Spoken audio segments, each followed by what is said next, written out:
संवाद आप देख रहे हैं। आपके साथ मैं हूं मेघना सचदेवा। स्वागत है आप सभी का हमारे खास कार्यक्रम ज्योतिष संवाद में। ज्योतिष आचार्य मंजू जोशी हमारे साथ फिलहाल मौजूद है। मैम, स्वागत है आपका हमारे इस खास कार्यक्रम में। जी नमस्कार, स्वागत है आपका ज्योतिष संवाद में। जैसा कि हमने आपको बताया था कि हर रविवार सुबह 8 बजे आपका दिन कैसे अच्छा हो, आने वाले हफ्ते के लिए आपको ज्योतिष संवाद में हम कुछ खास बताने वाले हैं। आने वाले महीने से आपको राशिफल के बारे में बताया जाएगा ताकि आपका आने वाला हफ्ता और महीना कैसा बीते ये आपको पता लगे। लेकिन आज हम बात करेंगे सूर्य की। पिछले बार हमने अपने एपिसोड में चंद्रमा की बात की, कैसे आप चंद्रमा को प्रसन्न कर सकते हैं, आपकी राशियों पर चंद्रमा का प्रभाव कैसा पड़ेगा, उपाय क्या कर सकते हैं चंद्रमा को प्रसन्न करने के लिए, ये आपको बताया। लेकिन आज हम बात करने वाले हैं सूर्य की। सूर्य कैसे आपकी राशियों पर प्रभाव डालने वाला है, आपका हफ्ता सूर्य को लेकर कैसा रहने वाला है, आपको सूर्य देवता को प्रसन्न कैसे करना है, उन्हें नमन कैसे करना है, ये आज के इस खास एपिसोड में हमें ज्योतिषाचार्य बताने वाली है। तो करते हैं शुरुआत। Ma'am please. जी, आपको हम बताना चाहेंगे, जैसे पिछले हफ्ते हमने बताया था चंद्रमा की जो स्थिति क्या रहती है हमारी कुंडली में, आज हम बात करेंगे सूर्य देवता की। सूर्य हमारे कुंडली में 9 ग्रहों में मेन मुख्य ग्रह जो हैं सूर्य देवता को माना जाता है। और सूर्य यह सम्मान का कारक ग्रह है। सूर्य आत्मा है। मेन ग्रहों सभी 9 ग्रहों को सूर्य से ही दृष्टि प्राप्त होती है। अगर सूर्य के साथ में कोई ग्रह बैठ जाए, डिग्री वाइज कमजोर है, तो वो सभी ग्रह अस्त हो जाते हैं और सूर्य जिस स्थान पर बैठेंगे वैसा प्रभाव देखने को मिलता है। और सरकारी नौकरी के कारक ग्रह भी सूर्य ही होते हैं। अगर सूर्य हमारे राहु केतु से पीड़ित हो जाएं तो ऐसे जातक को जीवन यापन करने में बड़ी समस्याओं का सामना करना पड़ता है और नौकरी रोजगार के लिए उन्हें ज़रूरत से ज़्यादा परिश्रम करना पड़ जाता है। जी मैम, देखिए सूर्य को प्रसन्न करने के लिए लोग तरह तरह के उपाय करते हैं। कोई पूजा करता है, कोई सूर्य देवता को जल चढ़ाता है, लेकिन सबसे बेहतरीन तरीका क्या हो सकता है सूर्य देवता को प्रसन्न करने के लिए? देवी जी, सूर्य को रविवार का, विशेषकर रविवार का दिन सूर्य को समर्पित होता है। तो जिन जातकों का सूर्य कमजोर है उन सभी को प्रयास करना चाहिए कि सूर्योदय से पहले जागृत हों, उठ जाएं, सूर्योदय से पहले उठें और स्नान आदि करने के बाद प्रतिदिन सूर्य को जल अर्पित करें। उसमें लाल वस्तुओं का जैसे कि रोली डाल सकते हैं। इसके अलावा पुष्प आदि भी आप जल में डाल के सूर्य को अर्पित करें। सूर्य को जल चढ़ाते समय मैं आपको बताऊंगी कि सूर्य को जल चढ़ाने का सही तरीका क्या है, वो भी हम आपको इसी एपिसोड के माध्यम से बताने का प्रयास करेंगे। ज़्यादातर लोगों को आपने देखा होगा कि सूर्य को जब जल चढ़ाते हैं तो वो जमीन में चढ़ाने लगते हैं या फिर गमले में चढ़ाते हैं। ठीक है, हमारा भाव शुद्ध होना चाहिए, लेकिन जो सही तरीका है वो भी मैं आपको हमारे प्रोग्राम के माध्यम से बताना चाहूँगी। अभी हम बात कर रहे थे जिन जातकों का सूर्य कमजोर होता है उन्हें सुबह जल्दी स्नान आदि करने के बाद सूर्य को जल अर्पित करना चाहिए। इसके अतिरिक्त सूर्य के मंत्रों का जप करना चाहिए और आपको आदित्य हृदय स्रोत का प्रतिदिन पाठ करना चाहिए। जो सूर्य से हमें अनेक तरीके की परेशानियां, अगर हमारी कुंडली में सूर्य कमजोर है, नेत्र संबंधी विकार हो जाते हैं, हृदय संबंधी परेशानियां हमको देखने को मिलती हैं। तो इसको ठीक अगर हम प्रॉपर तरीके से सूर्य को जल अर्पित करें, आदित्य हृदय स्रोत का पाठ करें, तो हमारे जो सूर्य संबंधी परेशानियां हैं वो दूर हो जाती हैं। और जिन जातकों की कुंडली में मैं बताऊं कि सूर्य राहु से पीड़ित है या केतु से पीड़ित है, तो उनको नौकरी लगने में थोड़ा सा ज़रूरत से ज़्यादा मेहनत करनी पड़ जाती है। उनके लिए भी हम अभी आपको उपाय बताएंगे। बात हम कर रहे थे सूर्य को प्रॉपर जल कैसे चढ़ाना चाहिए। सूर्य को जल चढ़ाने के लिए मैं आपको बताऊं कि जमीन में आप एक तो तांबे के लोटे से जल अर्पित करेंगे। जमीन में एक तांबे का या स्टील का पात्र आप रख सकते हैं, उसमें आप जल अर्पित करिए। क्योंकि सूर्य, देखिए, हम उनके ईश्वर भी कहते हैं। अगर हम जमीन में जल चढ़ाएंगे तो आप स्वयं भी इस बात को सोच सकते हैं कि उसे स्वीकार नहीं करेंगे। कई लोग ऐसे होते हैं जो कहते हैं मेरे पास आके कि मैम हम जल तो चढ़ा रहे हैं, लेकिन उनको सही तरीका नहीं पता होता है। उनमें उनका कोई दोष नहीं, अगर हम उन्हें बताएंगे तो उन्हें सही जानकारी मिलेगी।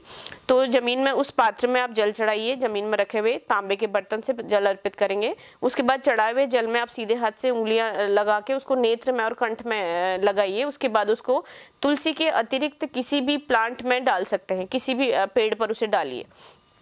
अब मैं आपको बताऊं कि तुलसी में भी सूर्य का जल नहीं चढ़ाया जाता, क्योंकि सूर्य की पत्नी तुलसी नहीं है। इसका कारण भी मैं आपको बताऊं, सूर्य को जल चढ़ाते समय जब हम अगर तुलसी में सीधे जल चढ़ाते हैं तो उसका हमें दोष लगता है, क्योंकि हिंदू धर्म में केवल हस्बैंड वाइफ ही एक दूसरे का, पति पत्नी को ही जूठा खाने का अधिकार होता है, ठीक। तो इसके लिए हमने जो हमारा जो जल है उसको पात्र में चढ़ाकर तुलसी के अतिरिक्त किसी भी प्लांट में चढ़ाएंगे। सूर्य की पत्नी तुलसी नहीं है तो तुलसी में भी उस जल को हम नहीं अर्पित करेंगे। मैम, रंगों का प्रभाव हमारी जिंदगी में बहुत ज्यादा होता है। नकारात्मक ऊर्जा भी मिलती है और सकारात्मक ऊर्जा भी हर रंग से मिलती है।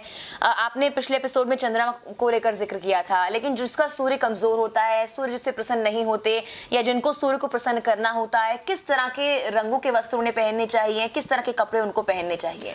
देवी जी, जिनका भी सूर्य कमजोर होता है उनको लाल रंगों को अधिक पहनना चाहिए। उसके लिए भी राशि के अनुसार भी हमें वस्त्र देखने होते हैं। इसके अतिरिक्त हमने देखना है कि अष्टम भाव में अगर मृत्यु भाव में कोई ग्रह पड़ा है तो वो हमारे लिए सही फल देगा नहीं देगा। इसके अतिरिक्त कई राशियों के लिए कई रंग, जो मैं आपको आगे आने वाले एपिसोड्स में बताऊंगी, अच्छे नहीं होते हैं। तो मुख्यतः मैं आपको बताऊंगी कि सूर्य के लिए आप लाल रंग का प्रयोग अधिक करें।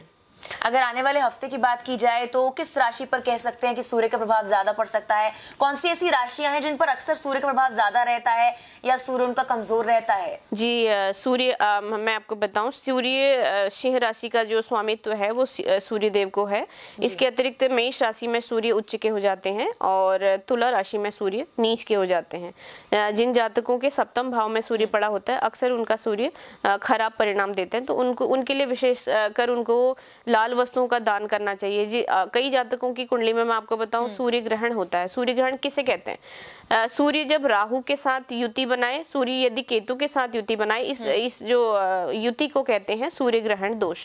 सूर्य ग्रहण मैंने आपको बताया कि सरकारी नौकरी के कारक ग्रह हैं। उन जिन भी जातकों का सूर्य राहु से पीड़ित है उन्हें भले ही वो कितना ही अधिक पढ़ाई कर लेते हैं, बहुत ज्यादा मेहनत वो लोग करते हैं, लेकिन उनको एक अच्छा परिणाम देखने को नहीं मिलता। उसका कारण है कि जो हमारे नौकरी के कारक ग्रह मैंने अभी आपको बताया सूर्य है, तो सूर्य कमजोर होने के कारण सूर्य जब राहु से पीड़ित हो जाते हैं या केतु से पीड़ित हो जाते हैं तो ऐसे जातकों को जरूरत से अधिक प्रयास करने पड़ जाते हैं नौकरी पेशा प्राप्त करने हेतु, रोजगार प्राप्त करने हेतु। तो ऐसे जातकों को एक तो मैंने आपको बताया सूर्योदय से पहले उठ जाना चाहिए।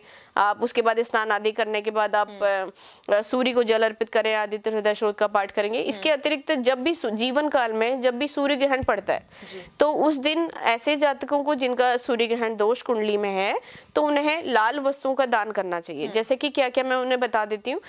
हमें 1.25 मीटर हमने लाल वस्त्र ले लिया, उसमें गेहूं दान कर सकते हैं, मसूर की दाल का आप दान कर सकते हैं, तांबे का बर्तन भले आप 1 चम्मच दान करें वो आप अवश्य दान करिए, स्वर्ण प्रतिमा दान कर सकते हैं, गुड़ दान करिए, और फल की बात करें तो अनार आप उसमें रख सकते हैं, और दक्षिणा अवश्य रखें, तिल का तेल रखें।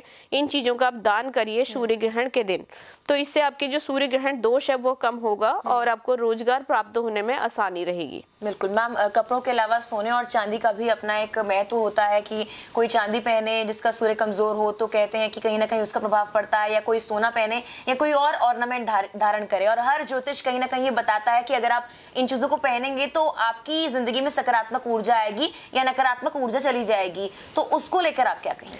देवी जी, हम आपको बताएंगे कि सूर्य के लिए जो रत्न की अगर बात करें या फिर धातु की बात करें तो सूर्य के लिए हमें अष्टम भाव तो देखना ही पड़ेगा, 6-8 में ग्रह ना हो उसका तो रत्न हमें पहनना ही नहीं चाहिए। इसके अतिरिक्त हम देखेंगे कि हमारी जो राशि को, जैसे सिंह राशि का स्वामित्व तो मैंने बताया आपको सूर्य को समर्पित है, तो ऐसे जातकों को माणिक्य धारण करना चाहिए। स्टोन की अगर बात करें और धातु की अगर बात करें तो ऐसे जातकों के लिए तांबा जो धातु है वो उनके लिए अच्छा रहता है। बिल्कुल मैम, अगर जो उपाय आप बता रही हैं उन उपायों में से कुछ चीजें होती हैं लोग नहीं कर पाते हैं, तो सबसे इजी, और क्योंकि आप जानती हैं कि आजकल भागदौड़ भरी जिंदगी है, सबसे इजी उपाय कौन सा होगा जो इंसान कर ले और कहीं ना कहीं जो अपने ग्रह हैं उनको शांत कर ले, सूर्य देवता को प्रसन्न कर ले? देखिए, आसान उपाय अगर हम बात करें तो हमें प्रतिदिन, अगर हम और कुछ भी नहीं कर पा रहे तो हम स्नान करने के बाद 1 लोटा जल सूर्य को अवश्य अर्पित करें।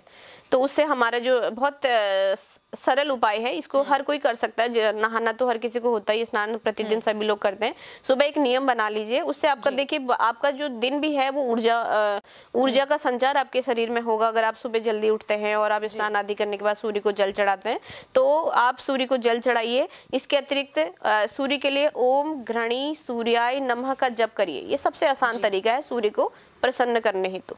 बिल्कुल, धन्यवाद आज अपना वक्त मैम हमें देने के लिए, और उम्मीद करती हूँ कि आज ज्योतिष आचार्य मंजू जोशी ने आपको सूर्य को लेकर जो उपाय बताए हैं आप उसे जरूर अपनाएंगे, और एक बार फिर से आप जरूर ये एपिसोड देखिए, क्योंकि कहीं ना कहीं जिनके सूर्य कमजोर हैं, जिनकी राशि में सूर्य का नकारात्मक प्रभाव है, सूर्य देवता उनसे प्रसन्न नहीं है, तो आज का एपिसोड आपके लिए काफी फायदेमंद रहने वाला है। अगले हफ्ते आपको हम राशियों को लेकर बताएंगे कैसे आपका हफ्ता जाने वाला है, अगला महीना आपका कैसे बीतने वाला है, और हर हफ्ते रविवार सुबह 8 बजे आपके सामने हम ज्योतिष संवाद का कार्यक्रम लेकर आएंगे। एक और बात आप कमेंट सेक्शन में लिख सकते हैं कि आखिर आप ज्योतिष संवाद में किस टॉपिक को लेकर बात करना चाहते हैं, क्या चाहते हैं हम किस टॉपिक को लेकर अगला एपिसोड आपके सामने और खास लेकर आएं। फिलहाल के लिए मेरे साथ इतना ही। आप देखते रहिए प्रतिपक्ष संवाद। नमस्कार, धन्यवाद।